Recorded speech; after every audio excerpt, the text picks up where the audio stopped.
Hello students, welcome to the AB success point. मेरा नाम है अभिमन्यु सिंह राजपुरोहित और आज हम पढ़ेंगे भारत की राज व्यवस्था। ये जो लेक्चर है आपके 4th ग्रेड में, पटवारी में और इसके साथ बीएसटीसी और पीटीईटी में भी बहुत काम का लेक्चर होने वाला है। तो आज हम फर्स्ट जो लेक्चर है वो शुरू करेंगे, उसके बाद हम राजनीति जो है वो पूरी अगले लेक्चर्स में करेंगे। तो पहला जो टॉपिक है हमारा वो शुरू होता है राजनीति से ही। सबसे पहले राजनीति से ही टॉपिक शुरू होता है। जब हम राज व्यवस्था पढ़ रहे हैं तो हमें ये बहुत समझना जरूरी हो जाता है कि राजनीति क्या होती है। तो चलिए, राजनीति क्या होती है। शब्द है राज प्लस नीति। दो शब्दों से मिलकर यह शब्द बना हुआ है, राज और नीति से मिलकर बना हुआ है। राज्य का मतलब होता है दोस्तों राज्य, राज्य का मतलब होता है राज्य, या फिर राज्य का मतलब होता है शासन। राज्य का मतलब होता है शासन या फिर सत्ता। राज्य का मतलब होता है शासन, सत्ता या फिर राज। ठीक है। और नीति का मतलब होता है कला। नीति का मतलब होता है कला। नीति का मतलब होता है नियम। नीति का मतलब होता है व्यवस्था। नीति का मतलब होता है व्यवस्था। तो इससे पता चलता है कि शासन को चलाने की जो नीति है, शासन को चलाने की जो कला है, उसे हम क्या कहेंगे? राजनीति कहेंगे। शासन को चलाने की जो कला है उसे हम क्या कहेंगे? राजनीति कहेंगे। तो लिख लेते हैं, शासन को चलाने की नीति, शासन को चलाने की जो नीति होती है उसे राजनीति कहते हैं, उसे राजनीति कहते हैं, पॉलिटिक्स कहते हैं। ठीक है। अब जब हम राजनीति पढ़ लेते हैं, भाई राज्य पढ़ लिया, राज्य जो है उसे हमने शासन कह दिया, शासन को हमने सत्ता कह दिया, तो राज्य होता क्या है? राज्य होता क्या है, हमें यह जानना बहुत जरूरी हो जाता है। ठीक है, तो चलिए देखते हैं राज्य क्या होता है। राज्य क्या होता है?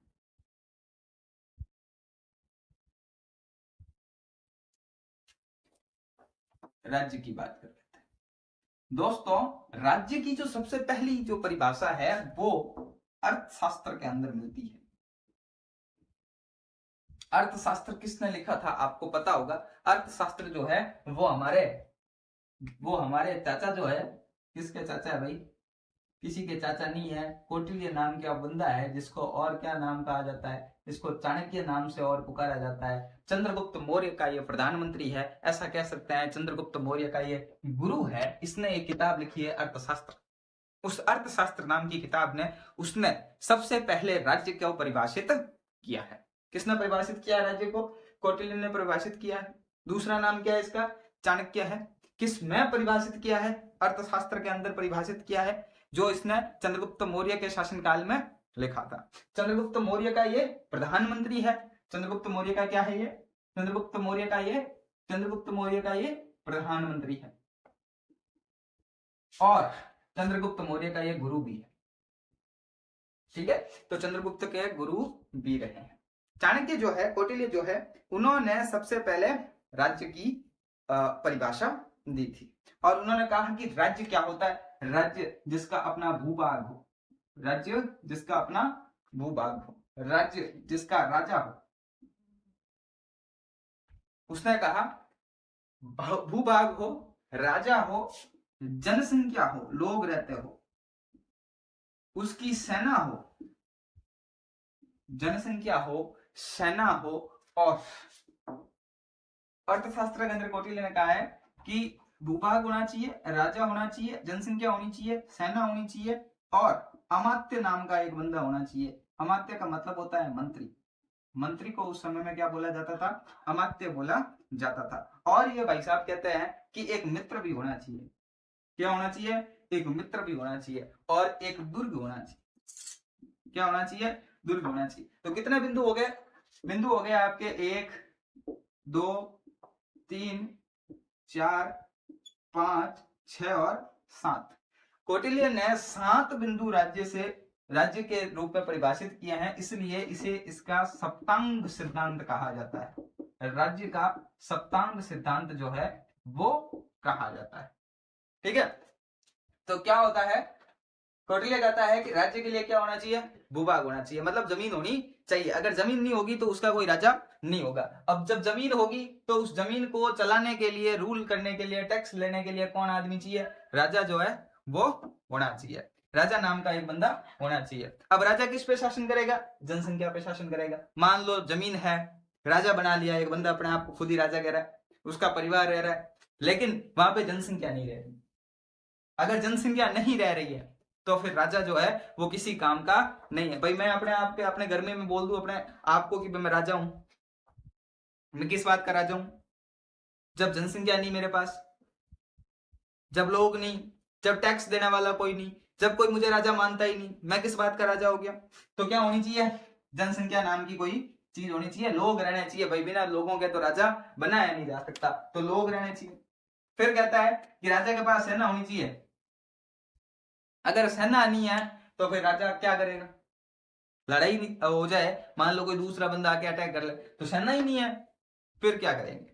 राजा के पास अमात्य होने चाहिए, मंत्री होने चाहिए, ताकि वो राजा को परामर्श दे सके कि किस प्रकार राज्य को चलाना है। राजा के पास दुर्ग होना चाहिए, किला होना चाहिए राजा की सेफ्टी के लिए, और मित्र होना चाहिए। मित्र का क्या काम है भाई, मित्र वाली बात क्या काम है। मित्र का मतलब होता है दोस्त। ऐसी बात है कि एक बंदा है, एक जमीन ले रखी है उसने, उस जमीन को ऑक्यूपाई किया, वहां पे 100-150 लोग रहते हैं, उसने अपने आप को राजा घोषित कर दिया, एक किला बना दिया, और वो जो 100-150 लोग रहते हैं उन्होंने उसको अपना राजा मान लिया। और अब उसने कुछ लोगों को सेना में रिक्रूट कर दिया, कुछ लोगों को मंत्री बना लिया और काम चला रहा है। लेकिन पास में एक राज्य है, पास में एक राज्य है पड़ोस वाला, वो कहता है तू काय का राजा है, 150 लोग रखते हो, काय का राजा हो तुम। तो वो जो पड़ोस वाला आदमी है वो इसको राजा नहीं मान रहा, इसलिए ऐसा एक मित्र होना चाहिए, ऐसा एक दोस्त होना चाहिए पड़ोसी, जो इसको क्या माने, राजा माने। मान्यता भी होनी चाहिए भैया, मान्यता नहीं है तो फिर हम उसको राजा नहीं मानेंगे। तो राजा की मान्यता लेनी बहुत जरूरी है, और वो मान्यता कौन देगा, एक मित्र मान्यता दे सकता है, और कोई वो मान्यता नहीं दे सकता, इसलिए एक मित्र होना बड़ा आवश्यक हो जाता है। ऐसी बात कौन कहता है, कौटिल्य कहता है। तो कौटिल्य का कौन सा सिद्धांत है, राज्य से संबंधित, कौटिल्य का राज्य से संबंधित सप्तांग सिद्धांत है। इस सिद्धांत के अनुसार किसी भी राज्य को तब राज्य घोषित किया जाएगा जब उसके पास भूभाग हो, जब उसके पास राजा हो, उसमें जनसंख्या निवास करती हो, उस राज्य की सेना हो, उस राज्य में मंत्री अमात्य हो, उस राज्य में मित्र हो जो उस राज्य को राज्य घोषित करे, और उस राज्य के पास एक अपना दुर्ग होना चाहिए ताकि राजा और प्रजा की सुरक्षा की जा सके। वर्तमान में ऐसा नहीं है। ये सारी बातें राजतंत्र की है, ये सारी बातें राजतंत्र की है। उस समय अर्थशास्त्र में कौटिल्य ने ये परिभाषाएं दी है, लेकिन वर्तमान परिप्रेक्ष्य में लोकतंत्र में राज्य की परिभाषाएं बदल जाती है। कैसे बदल जाती है देखते हैं। देखो, वर्तमान परिप्रेक्ष्य में राज्य की परिभाषा जो है वो बदल जाती है। कैसे बदल जाती है, लोकतंत्र कहता है कि राज्य क्या होता है। अब भैया राज्य का मतलब होता है देश से ही लेना है। कौटिल्य के समय देश को राज्य कहा जाता था, हमारे समय में देश को कंट्री देश कहा जाता है, उसके भागों को राज्य कहा जाता है। उस टाइम ये जो भाग होते थे उसको कुछ अलग नाम से बोल दिया जाता था, मनसबदारी प्रथाएं वगैरह होती थी। तो वर्तमान समय में राज्य क्या होता है, देखिए वर्तमान समय में राज्य के 4 अंग होते हैं। वर्तमान समय में राज्य के 4 अंग, पहला अंग है भूभाग, दूसरा है आपका जनसंख्या, यह मुख्य कारक है, तीसरा है आपका सरकार, और चौथा है आपका संप्रभुता। क्या है, संप्रभुता।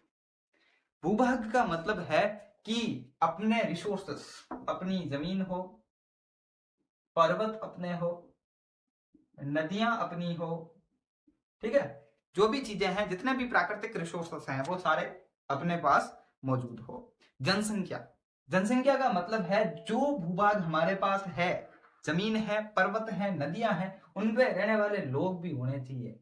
अगर लोग है ही नहीं, एक आदमी बहुत सारी जमीन को ऑक्यूपाई कर रहा है और वो अपने आप को राजा घोषित कर रहा है, अपने आप को उस एरिया को देश घोषित कर रहा है, तो वो देश नहीं माना जाएगा, क्योंकि वहां पे निवास करने वाले लोग मौजूद नहीं है। कोई भी चीज, कोई भी देश, कोई भी राज्य वहां रहने वाले लोगों से बनता है, वरना राज्य नहीं बनाया जा सकता। अगला है सरकार। जब एक जनसंख्या रहती है, बहुत बड़ी मात्रा में लोग रहते हैं, बड़ी मात्रा में रिसोर्सेस हैं, बड़ी मात्रा में जमीन है, तो उसको चलाने के लिए क्या चाहिए? सरकार चाहिए। तो चलाने के लिए एक मीडियम जो है होना चाहिए, सरकार होनी चाहिए। फिर है संप्रभुता। संप्रभुता का मतलब होता है स्वतंत्रता। संप्रभुता का मतलब होता है स्वतंत्रता, अपनी स्वायत्तता, स्वतंत्रता या फिर अपनी स्वायत्तता। इसका मतलब यह है कि भाई मेरा देश भारत है और भारत की जो सरकार है, भारत की जो सरकार है वो चाहती है कि यहां से सिंधु नदी का जो पानी है, सिंधु नदी का जो पानी है वो राजस्थान लेके आ जाए। कहां लेके आ जाए? राजस्थान। और इसके लिए सरकार को जाना पड़े ब्रिटेन वालों के पास कि हम पानी को जो है राजस्थान लेके जाना चाहते हैं, आप क्या चाहते हैं? इसे संप्रभुता नहीं कहते हैं। भारत सरकार का मन हुआ पानी कहां लाना है? राजस्थान लाना है।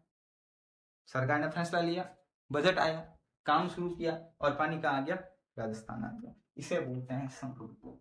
तो राज्य के पास संप्रभुता होनी अत्यंत आवश्यक हो जाती है। चलिए आज के लेक्चर में इतना ही पढ़ेंगे, आगे हम दूसरे लेक्चर में और बातें करेंगे। कल पिछले लेक्चर में हमने पढ़ा था राजनीति और राज्य का सप्तांग सिद्धांत।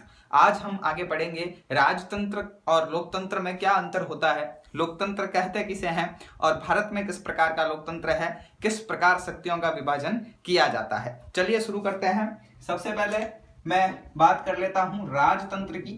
तो राजतंत्र क्या होता है? शासन की 3 शक्तियां होती है बच्चों। एक है आपकी विधायिका, पहली है विधायिका, दूसरी है आपकी कार्यपालिका, दूसरी है आपकी कार्यपालिका और तीसरी है आपकी न्यायपालिका। शासन की 3 जो इकाइयां हैं वो है क्रमशः विधायिका, कार्यपालिका और न्यायपालिका। तो विधायिका जो है वो क्या काम करती है? कानून बनाने का काम करती है।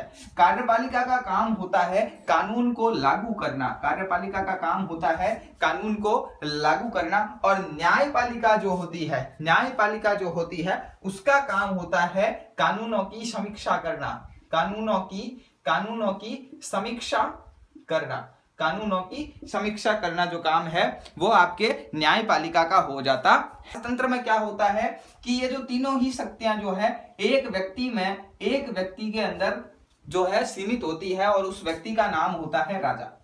राजतंत्र में क्या होता है कि ये जो तीनों ही शक्तियां हैं, विधायिका, कार्यपालिका और न्यायपालिका जो है, ये तीनों ही एक ही व्यक्ति राजा के अंदर सीमित होती है, इसलिए इसे क्या बोलते हैं? राजतंत्र। राजा का जो तंत्र है उसे राजतंत्र कहते हैं। अच्छा, राजतंत्र के अंदर इसके पास कुछ मिनिस्टर होते हैं, जिस प्रकार वर्तमान में मंत्री होते हैं वैसे ही इसके पास भी मंत्री होते हैं, लेकिन इनका जो काम होता है वो इसको परामर्श देने का होता है। जो ये काम करते हैं अपने लेवल पे करते हैं, उसके बाद राजा की परमिशन लेनी बहुत ही जरूरी होती थी और राजा जो अंतिम फैसला देता था वही अंतिम फैसला माना जाता था। ठीक है, तो राजतंत्र तो ये हो गया। लेकिन फ्रांसीसी विचारक है, फ्रांसीसी दार्शनिक है मॉन्टेस्क्यू। क्या नाम है? मॉन्टेस्क्यू। मॉन्टेस्क्यू जो है वो शक्ति पृथक्करण का सिद्धांत देता है। किसका सिद्धांत देता है? शक्ति पृथक्करण का सिद्धांत देता है। कौन देता है? मॉन्टेस्क्यू देता है। कहां का है मॉन्टेस्क्यू? मॉन्टेस्क्यू फ्रांस का है भाई, मॉन्टेस्क्यू फ्रांस का है। राजतंत्र में सारी शक्तियां किसमें विलय थी? राजा में विलय थी। अंतिम निर्णय जो है वो राजा का मान्य होता था। चाहे किसी को मृत्युदंड देना हो, न्याय करना हो, किसी को सजा देनी हो तो कौन देगा? राजा देगा। किसी कानून को बनाना है, कौन बनाएगा? राजा बनाएगा। ना वाद ना विवाद, सीधा राजा ने बोल दिया ये कानून है तो वो कानून है। तो विधायिका खुद कौन हो गया? राजा हो गया। कार्यपालिका लागू करवाने का काम सैनिकों को दिया जाता था, लेकिन वो किसके ऑर्डर से करते? राजा के ऑर्डर से करते। और न्याय भी राजा दे रहा है, तो तीनों ही शक्तियां राजा के अंदर निहित है। मॉन्टेस्क्यू ने कहा कि शक्तियों को क्या कर देना चाहिए? पृथक कर देना चाहिए। एक व्यक्ति के अंदर शक्तियां जो है वो सीमित नहीं रखनी चाहिए। इसलिए शक्ति पृथक्करण का सिद्धांत देने वाला कोई बंदा है तो वो आपका रह जाता है मॉन्टेस्क्यू जो है वो शक्ति पृथक्करण का सिद्धांत देने वाला व्यक्ति है। चलिए आगे देखते हैं। मॉन्टेस्क्यू ने शक्ति पृथक्करण का सिद्धांत दे दिया। अब आगे देखिए मॉन्टेस्क्यू क्या कहता है शक्ति पृथक्करण के सिद्धांत के अंदर। मॉन्टेस्क्यू कहता है कि शासक की तीनों शक्तियां, शासक की तीनों ही शक्तियां जो है वो पृथक कर देनी चाहिए, तीनों ही शक्तियां पृथक कर देनी चाहिए। क्यों कर देनी चाहिए? ताकि शासन जो है उसको सुचारू रूप से चलाया जा सके, शासन को सुचारू रूप से चलाया जा सके। ठीक है, ध्यान देना बेटा। मॉन्टेस्क्यू कहता है कि शासन को सुचारू रूप से चलाने के लिए शक्तियों को पृथक कर देना चाहिए, मतलब शक्ति एक व्यक्ति के हाथ में नहीं रहनी चाहिए। यह बात मॉन्टेस्क्यू कह के चला गया, फ्रांस का बंदा है। तो मॉन्टेस्क्यू की बात को मान के लोगों ने एक नए तंत्र का जो है वो आविष्कार कर दिया, जिसे कहते हैं लोकतंत्र। क्या कहते हैं? लोकतंत्र। किसने स्टार्ट किया? लोगों ने स्टार्ट किया। लोगों को क्या बोल दिया? लोक। और लोगों का जो तंत्र था उसे हमने क्या कह दिया? लोकतंत्र कह दिया। चलिए, तो लोकतंत्र क्या होता है? देखिए, लोकतंत्र क्या होता है? लोकतंत्र कहता है जनता